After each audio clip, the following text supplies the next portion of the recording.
संकटकाल में कोटपुतली में आबादी से दूर एक साधु ने अग्नि साधना शुरू की, लेकिन साधु को अग्नि तप से उठना पड़ गया। आखिर क्यों साधु की अग्नि तपस्या अधूरी रह गई, ये रिपोर्ट देखिए। चारों तरफ धधकती ज्वाला, बीच में तप की धारा, भक्ति में लीन साधु का डेरा, एक साधु की अग्नि शपथ। भीषण गर्मी में चारों तरफ उठती आग की लपटों के बीच तप में लीन साधु सुनसान इलाके में जिस अग्निकुंड के घेरे में ये तपस्या कर रहे हैं, वहां करीब पहुंचना भी लोगों के लिए तकलीफ देह हो सकता है। लेकिन चारों तरफ धधकती अग्नि के घेरे में तपस्वी सहज भाव से साधना में लीन है। कौन है यह हठ योगी साधु, कहां से आए और क्यों इनकी अग्नि साधना बीच में भंग हो गई?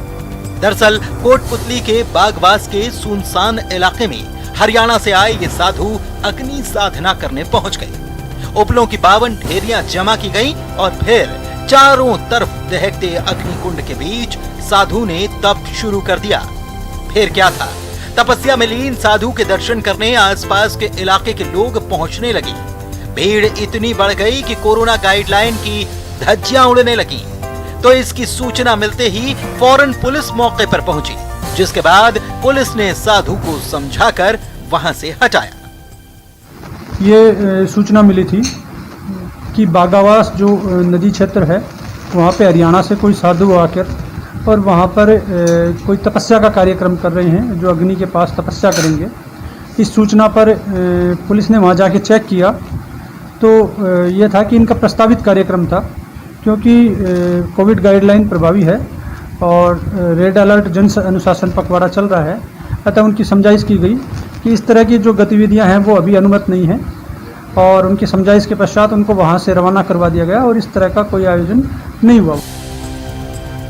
साधु को मौके से रवाना कर दिया, लेकिन रवाना होने से पहले साधु ने कहा कि भीड़ जमा न हो, इसीलिए एकांत में जन कल्याण के लिए जेठ की ये तपस्या कर रहे थे।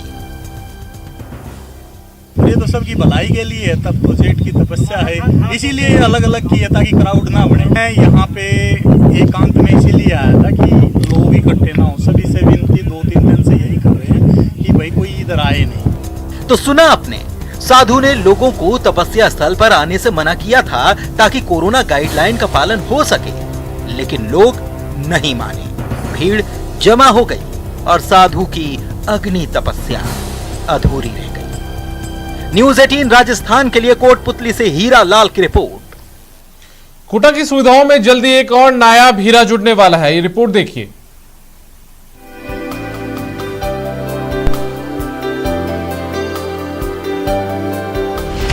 कोचिंग सिटी को मिलेगी ऑक्सीजन भरपूर।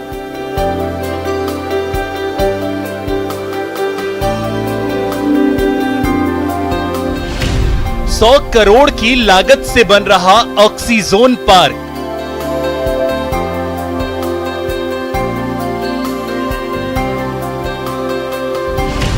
खासियत जानकर हैरान रह जाएंगे आप।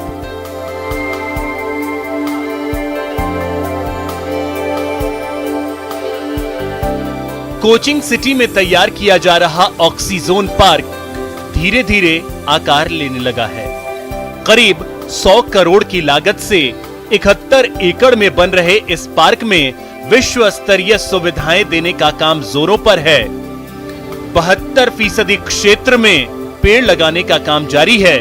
वहीं 16% एरिया में कैनाल और तालाब विकसित किए जा रहे हैं। पार्क के सिर्फ 12% क्षेत्र में ही पक्का निर्माण किया जाएगा। दावा है कि ऑक्सीजोन पार्क 4 किलोमीटर तक तापमान में कमी रखेगा, वहीं 8 किलोमीटर के एरिया में इसकी ऑक्सीजन का असर रहेगा। जहाँ कहीं भी प्रशासन को खाली जगह नजर आती है, वो उसमें किसी तरह का कंक्रीट का जंगल खड़ा करने की कोशिश करता है, कोई मॉल बनाता है या उसे बेचता है। लेकिन ऐसे में अगर इस तरह का कोई इसका उपयोग होता है या इसको पर्यावरण की दृष्टि से महत्वपूर्ण मानकर इसे डेवलप किया जाता है, तो इससे बड़े कदम कोई नहीं हो सकता।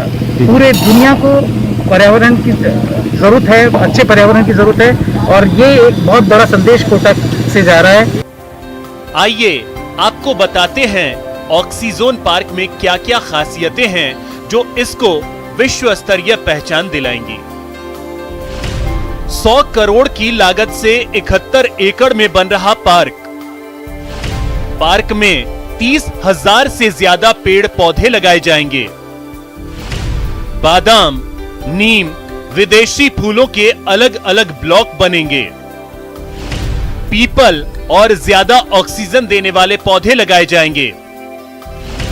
पार्क में 3.5 किलोमीटर की नहर और 5 बड़े तालाब बनेंगे। छात्रों के लिए विज्ञान हाउस, ज्ञान केंद्र, फव्वारा सर्किल बनेगा।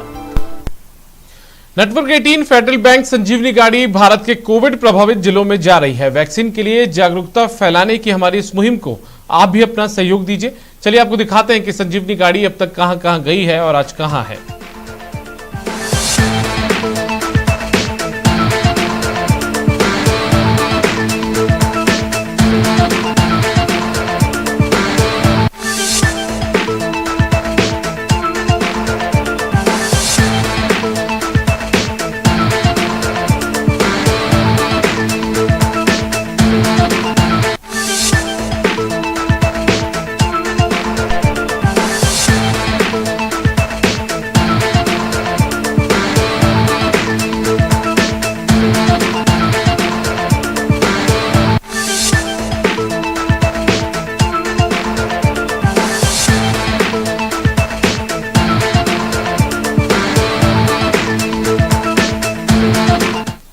और इस बुलेटिन में फिलहाल इतना ही। नमस्कार।